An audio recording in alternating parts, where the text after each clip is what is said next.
মন আসলে দেখা, শোনা, চিন্তা বা অনুভূতির কোনো পাত্র নয়। মন নিজেই হল উপলব্ধি বা অনুভব করার ক্ষমতা। তাই বলা যায়, মনই সেই স্থান যেখানে পরীক্ষা চলছে।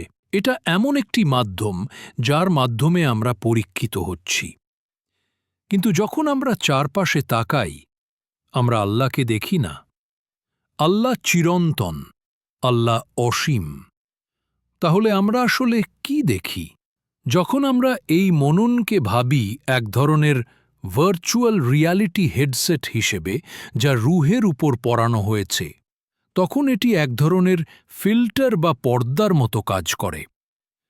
ধরুন, আমি আপনাকে কমলা রঙের চশমা দিলুম, আর আপনি সেটা পরে চারপাশে তাকালেন, তখন আপনি দেখবেন পুরো পৃথিবী কমলা রঙে রাঙানো। আবার আমি যদি আপনাকে সবুজ রঙের চশমা দিই এবং বলি, এই যে কানাডায় বরফ দেখুন, আপনি বলবেন, বরফ সবুজ দেখাচ্ছে। অর্থাৎ আমরা জিনিসগুলো দেখি সেই সীমাবদ্ধতার ভিতরে, যা আমাদের দেখার উপকরণ বা মন তৈরি করে দিয়েছে।